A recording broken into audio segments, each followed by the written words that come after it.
کوئی قدم اٹھائیں تو صحیح، کوئی بات کریں تو صحیح۔ اور یار پانی جتنا مرضی بھی میلا کچیلا ہو جائے، آگ بجھانے کے کام تو آتا ہے کہ نہیں؟ تو اثر تو چیزوں میں ہوتا ہے۔ تو چڑیا نے اپنی چونچ میں، باقی تو نہ ساتھ چلیں، تو اس نے اپنی چونچ میں پانی کے چند قطرے بھرے جتنے آ سکتے تھے، اور لا کے حضرت ابراہیم کے لیے جو آگ جلائی گئی تھی اس کے قریب چھوڑے۔ ادھر سے رب کا حکم آ گیا، آگ میرے ابراہیم پہ ٹھنڈی ہو جا۔ تو وہ چڑیا، وہ آگ ٹھنڈی ہو گئی، خدا کے حکم سے سلامتی والی ہو گئی۔ تو جا کے باقی چڑیوں سے کہنے لگی، دیکھا نا تمہیں کہتی تھی نا چلو، وہ قطرہ تو ایک ہی تھا پر حکم تو رب کا ہی آنا تھا نا، تمہیں کہا تھا نا چلو، اگر تم میرے ساتھ چلتی تو ہو سکتا ہے سیلاب بھی آ جاتا اور حضرت ابراہیم کے سارے دشمنوں کو بہا کے بھی لے جاتا۔ ایک تو سب سے پہلے اپنی اہمیت کو سمجھیں، آپ محسوس کریں کہ ہم مسلمان ہیں۔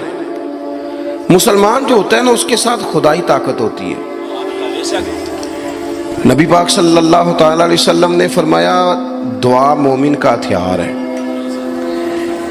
اس کے ساتھ جو خدائی طاقتیں ہیں وہ کافر مشرک کے ساتھ نہیں۔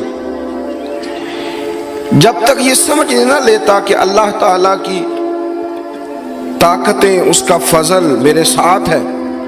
دیکھیں احد کے میدان میں جب ابو سفیان پکارے، ابھی کلمہ نہیں پڑھتے تھے، وہ پکارے، انہوں نے کہا کہ کدھر ہیں فلاں بن فلاں، فلاں بن فلاں کدھر ہیں، دیکھو تمہارے کتنے لوگ ہم نے شہید کر دیے۔ تو حضور نے صحابہ سے کہا اسے کہو کہ تم تو کسی مولا کو مانتے نہیں اور ہم کوئی لوارث تو نہیں، ہمارا تو رب رسول ہے۔ ان سے کہو ہمارے جو چلے گئے وہ شہید ہیں، جو بچ گئے وہ غازی ہیں۔ تو پہلے تو مسلمان یہ پہچانے، اور جب پہچان لے اچھے طریقے سے کہ میں مومن ہوں۔ دیکھیں نا، ہم نے ساری زندگی جٹ بن کے، بٹ بن کے، رائی بن کے گزار دی۔ کچھ چاہیے نا کہ زندگی کی کچھ 4 سال مسلمان بن کے بھی گزارے۔ اقبال کہنے لگے یوں تو سید بھی ہو، مرزا بھی ہو، افغان بھی ہو۔ دل کبھی کرتا ہے کہ اقبال سے پوچھوں، آپ نے سب سے پہلے سید کا ہی نام لے دیا ہے۔ یوں تو سید بھی ہو، مرزا بھی ہو، افغان بھی ہو، اور تم سبھی کچھ ہو، بتاؤ کہ مسلمان بھی ہو۔ نعرہ تکبیر، نعرہ رسالت، نعرہ حیدری۔ تو سب سے پہلی بات تو یہ کہ مسلمان کو سمجھنا۔ دوسری بات یہ کہ جب وہ سمجھ لینا کہ میں ایک مومن ہوں، جس طرح باپ ہونے کی حیثیت سے کوئی ذمہ داریاں ہیں، استاد ہونے کی حیثیت سے کوئی ذمہ داریاں ہیں، ہماری کسی جماعت کا مقتدا ہونے کی حیثیت سے ذمہ، اس طرح بحیثیت مومن بھی ہماری کچھ ڈیوٹیاں ہیں۔ اللہ تعالیٰ نے قرآن مجید میں فرمایا والعصر، محبوب آپ کے زمانہ پاک کی قسم ہو، ان الانسان لفی خسر، بے شک انسان نقصان میں، خسارے میں، سب انسان نقصان میں، الا الذین، سوائے ان لوگوں کے، آمنوا وعملوا الصالحات، جو ایمان لائے اور پھر نیک اعمال بھی کیے۔ نرا ایمان نہیں، آپ جہاں بھی قرآن مجید دیکھیں گے نا، اگرچہ بچائے گا نرا ایمان ہی بندے کو، لیکن یہ جو اعمال صالح ہے نا، یہ ایمان ہی کا ثمرہ ہے، یہ اس کا نتیجہ ہے، یہ اسی کی شاخیں۔ بندہ مسلمان ہو تو اس کے کام بھی تو مسلمانوں والے ہو نا، مومن ہو تو اس کا رویہ بھی مومنوں والا ہو۔ ایسا تو نہیں ہے نا کہ آپ زبردستی منوائیں گے اور کوئی کام نہ کرے وہ مومنوں والا، لیکن وہ کہے کہ میں تمہیں منوا کے چھوڑوں گا۔ فرمایا ایک تو ایمان لائے، اور مضبوط ایمان، تگڑا ایمان، اور پھر وہ اعمال صالحہ کرے، اس کے کردار سے، گفتار سے، اٹھنے سے، بولنے سے، بات کرنے سے، لین دین کرنے سے، معاملات کرنے سے، تجارت کرنے سے اسلام چھلکے، اس کا لب و لہجہ مسلمان ہو۔ اقبال کہنے لگے خرد نے کہہ بھی دیا لا الہ الا اللہ تو کیا حاصل، دل و نگاہ اگر مسلمان نہیں تو پھر کچھ بھی نہیں۔ یعنی اس کے اعمال بھی ہوں اسی طرح کے، اس کا رویہ بھی ہو مسلمانوں جیسا۔ حضرت باعزید بستامی کا زمانہ تھا، تو ایک مسلمان ایک یہودی کا دوست تھا، اکٹھے اٹھتے بیٹھتے تھے، گپ شپ ہوتی تھی، آنا جانا تھا۔ تو وہ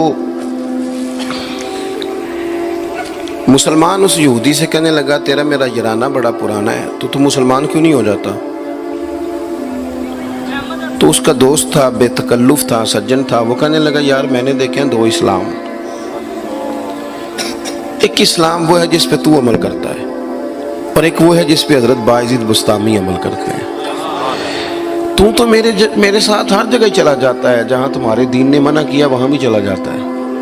تو ایک تو ہے تیرے والا اسلام، جس طرح کی بولی میری اسی طرح کی تیری، جس طرح کا آنا بہنا اٹھنا بیٹھنا کھانا پینا میرا اسی طرح کا تیرا۔ تو اگر تم کہہ رہا ہے تیرے والا اسلام قبول کروں تو اس میں تو صرف ایک کلمے کا فرق ہے معاذ اللہ، باقی تو سب وہی ہے۔ اور ایک اسلام ہے حضرت بایزید کا، بولے تو سچ بولے، کھائیں تو طیب کھائیں، دعوت دیں تو خیر کی دیں، بات کریں تو بھلائی کی کریں۔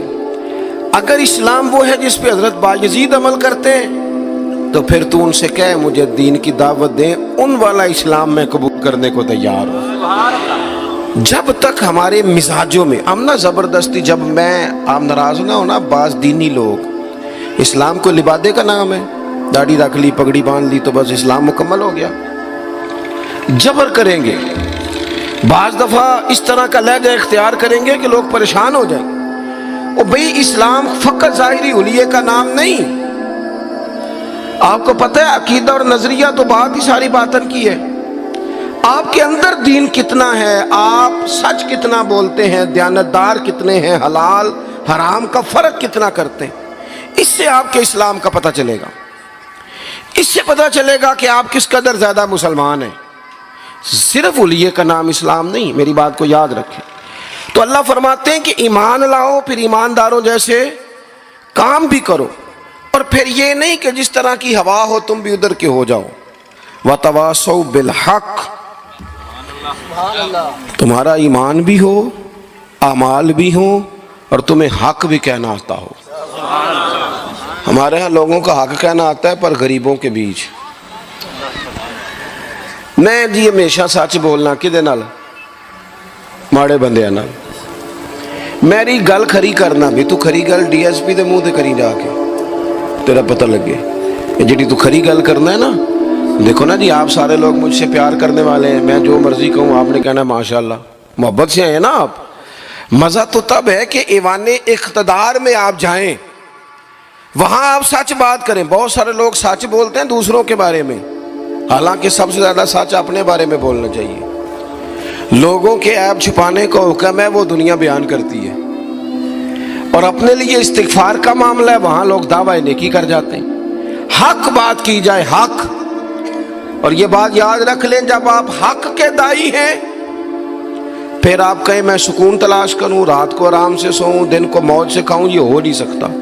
حق کا رستہ بہرحال اس میں سپیڈ بریکر بھی آتے ہیں، اس میں کانٹے بھی آتے ہیں، اس میں تکلیفیں بھی۔ حضرت جنید بغدادی نے ایک بندے کا جنازہ پڑھا تو لوگ کہنے لگے جی سارے ہی انہوں چنگا آن دے رہے، بندہ ہی کمال تھا، کسی کو شکوہ ہی نہیں، سب ہی اچھا کہتے۔